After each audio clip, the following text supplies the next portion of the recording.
And that fake out she pulls is just a straight up abusive tactic. And some people, for some reason, feel bad for Blossom at the end of the episode. Kind of has Blossom overreacting. Like, perhaps I treated you too harshly. As of writing this script, my top 10 worst Powerpuff Girls episodes is my most popular video that I've ever made. And whether or not I feel as if that's the video that deserves that title, I literally just slapped it together one random night. Well, here we are anyway. But seriously, I'm still surprised at how well that video is doing today, and no matter what I think of it in retrospect, I won't deny what it's done for me and my channel. Thank you all so much for the support on that video and for my channel in general. However, ever since 15-year-old me made that video, a lot of things have changed. The people I surround myself with, my hyperfixations, myself as a person, and even my opinions on certain aspects of the Powerpuff Girls as a whole. Looking back on a lot of my old takes and some reactions to them has been very eye-opening. Yeah, I've definitely done a lot of growing and maturing since my previous Powerpuff days. But you know what? I can now look forward with more clarity because of that. Change isn't always a bad thing. I may or may not do a revamped version of my worst and best of list to suit my more current opinions. However, of all the episodes on that first worst of list, I feel like this is the one my opinion has changed the most about. So for the first time in this channel's history, this is a revisit, and this is Not So Awesome Blossom.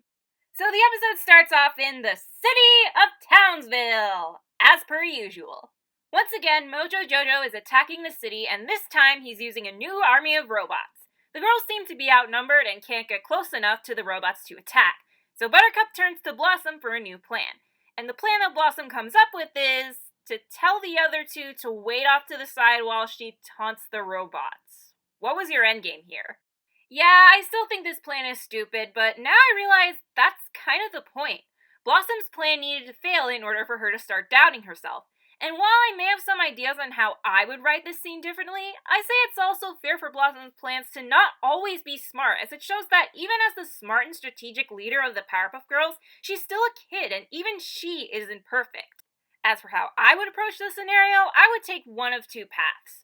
First one is have Blossom come up with an actually strategic plan that still gets outsmarted by the robots, or keep the not-so-strategic plan and have the episode also touch upon Blossom's more egotistical side as a flaw, and have her learn that sometimes she can't handle everything alone, and sometimes she needs to rely on her sisters. Though given what comes later in this episode, I think I would go with the second option here, but more on that in a bit. As previously stated, Blossom's plan fails and some buildings are destroyed in the process, which causes not only a reaction out of Blossom, but also the townspeople. Even though they didn't seem this distraught over the buildings getting destroyed earlier and mostly just seemed in a panic. Maybe it would have made more sense for the townspeople to react this way if the things being destroyed had more sentimental value to them. The museum makes sense because it probably has timeless artifacts, but the Opera House doesn't seem to be that much more significant than, say, your regular post office, and the 96-cent store probably didn't have that many high-quality products anyway. It's a fucking dollar store. Nonetheless, Buttercup gets frustrated with Blossom not being able to stop the robots, and so she goes in to handle the situation for herself. She flies around the robots, tricking them into shooting each other with the lasers, and she ultimately saves the day. The crowd chants for her, and Bubbles and Buttercup celebrate the victory, while Blossom is upset with herself for not being able to stop them herself, which Mojo Jojo takes note of.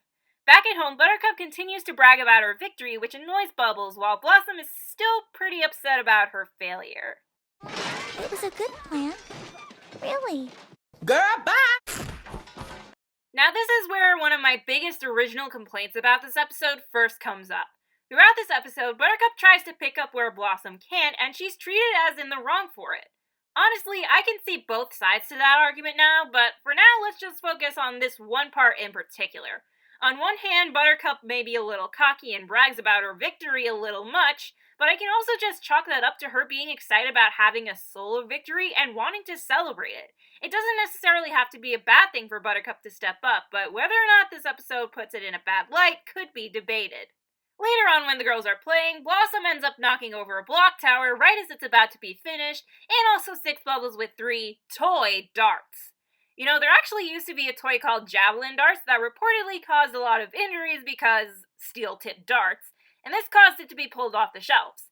Nowadays, most toy dartboards I've seen are magnetic. These mistakes, along with Blossom's failure to save the city earlier, gets to her head and she starts doubting her self-worth. The professor tries to help her feel better by asking if she wants to pour them both some tea. Unfortunately, the teapot shatters and the hot tea burns the professor. In Blossom's defense, however, doubt teenage me would have ever thought I'd say that teapot both broke at the handle and then immediately shattered into a million pieces, so it seemed like it was on its way out anyway. Regardless of what caused the teapot to shatter, however, this is the last straw for Blossom, and she decides to run away. I just caused nothing but problems. I guess I'm not needed here anymore. Now, I want to highlight this aspect of Blossom's character not only in this episode, but across the series as well, as even in my earlier days, I did like this side of Blossom. See, my biggest issue with Blossom prior was that she came off as egotistical and vain to me, which was one of my least favorite qualities in both characters and people. However, over time, I've grown to become more lenient on this particular kind of imperfection in a character, especially if it makes sense for them. And looking back in Blossom's case, I can safely say that it does. In the line just played along with episodes like The Main Event, Eyesore, and as well as her dream sequence in Paranoia, it's made clear that Blossom ties her self-worth in her intelligence as the smart and strategic leader, as well as what she can provide others in fulfilling that role. And in the note she leaves the professor, she says that she's afraid of making everyone unhappy if she stays, showing that if Blossom feels as if she can't provide good for others, she sees herself in a completely negative light. This is a great side of Blossom's character because it makes her both imperfect and sympathetic, both of which make for great characters. And while Bubbles still holds the crown for my favorite Powerpuff Girl, I can look back and say that Blossom definitely deserved better from me in my harsh criticisms back then, so here's some credit where it's due. After reading the note from Blossom, he then reads the second note that was sneakily left by Mojo Jojo, instructing the professor to go to his lair by himself and not tell Bubbles and Buttercup. Yeah, this is just a disaster waiting to happen. Like, I understand that this is pretty much blackmail on Mojo's part, but no matter what Mojo has in store for any of the girls, I can guarantee the situation would have been handled better if the professor let Bubbles and Buttercup know so that they could have a plan of action. Despite us knowing that the only danger that Blossom is in is the danger of being a minimum wage worker who doesn't get nearly as much respect as a superhero does. But regardless, the professor goes to Mojo's lair by himself, and Bubbles and Buttercup receive a call from the hotline phone.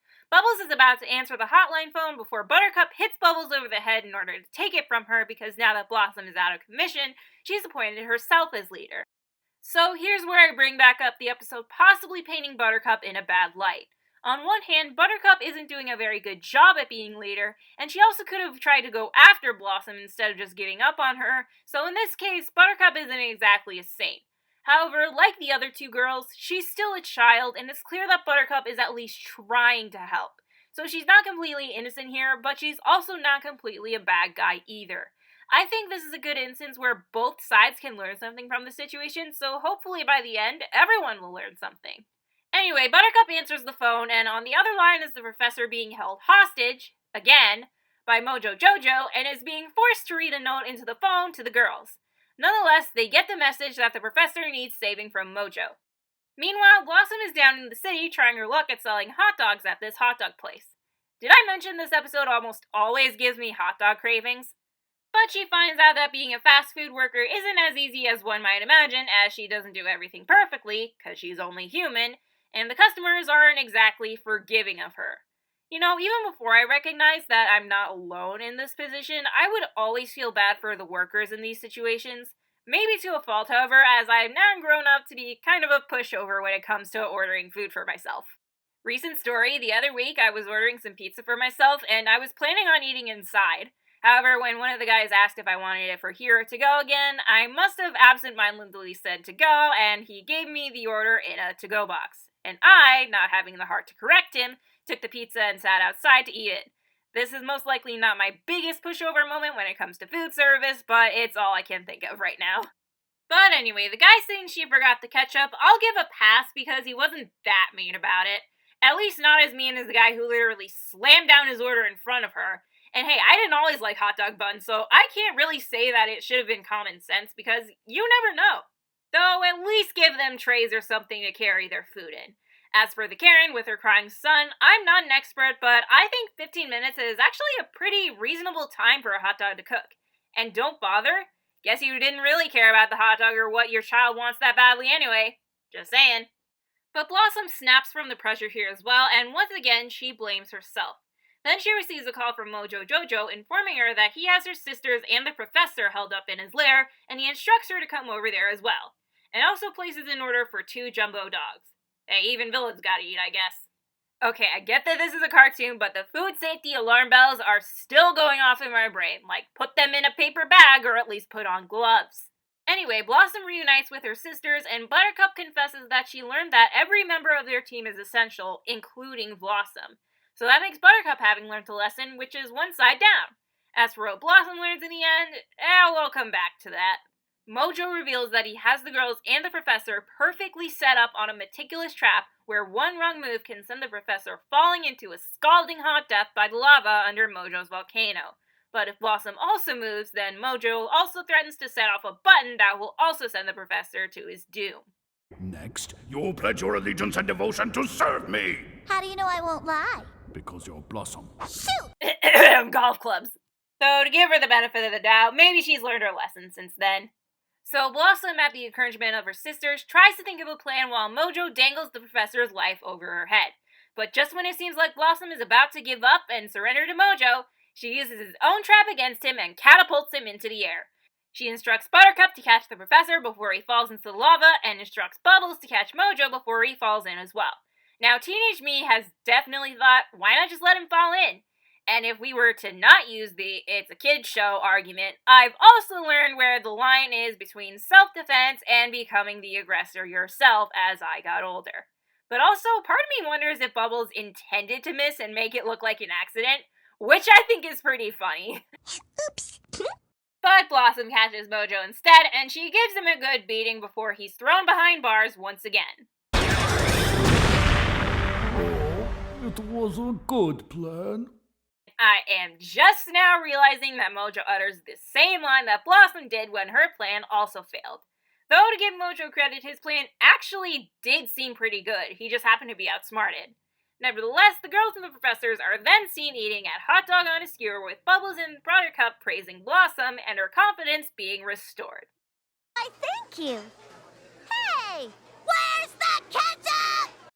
I know it's supposed to be a joke, but you have been in their shoes, Blossom. Don't you think it should have given you some empathy for the workers? But really, did Blossom actually learn anything in the end? I mean, I guess she also learned that she can rely on her sisters as teammates and that none of the girls have to carry the weight of their responsibilities on their own, but aside from that, did she really learn anything? Even then, Buttercup actually spelled out what she learned, and while lessons don't always have to be spelled out for the audience, the distinction between Buttercup spelling out what she learned and Blossom not spelling it out does make it seem more like the lesson was to be learned on Buttercup more than anyone else. And yeah, Buttercup may not have handled things perfectly this episode, but at the same time, she was trying to help even if she wasn't the best at it. As for Blossom, I do kind of wish there was a more clear lesson highlighted for her here, because I think there's a lot of things she could have learned from this episode aside from losing her confidence for a bit and getting it back. For example, your worth is not tied to your mistakes, or even if you do make mistakes, you can still bounce back from them. Maybe that second one was the lesson that Blossom learned here, but it seems a little vague, especially when Buttercup spells out the lesson she learned while Blossom doesn't. But that was not so awesome, Blossom, once again. Looking back, is this episode flawed? Yes. Was I too hard on it back during my initial analysis? Yeah, definitely. I can definitely see why my younger self didn't like this episode that much, both because of personal growth that hasn't happened at the time, and because this episode also still has its flaws. But analyzing this again from a more unbiased and open-minded perspective helped me see that there is a lot of good aspects in it. Mostly the more vulnerable and imperfect side of Blossom's character. As I said, it's a great aspect of her character, and it even paints flaws that I previously didn't like in Blossom in a new light for me. And ultimately, I think I can say that I did treat Blossom too harshly back then. But I'm happy I was also able to come around to her character as well as grow as a person myself. I don't know what my future holds, but I now know that there's always room for self-improvement, and I can say that I've come to embrace it. That also goes for my future content on both this channel as well as my AU channel, as I've got big plans for the future of both of them. It's the start of a new era, and I hope you all can join me for the ride. Happy Powerpuff Girls anniversary, everyone. I can't think of a better way to celebrate my love for this show, and how it's changed my life in so many aspects, including finding people I consider a second family. Happy birthday, Erkin and Kayla, and thank you, Craig McCracken, for your amazing creation and how it's shaped who I am today. And thank you all so much for your love and support, and I'll see you guys around. Bye!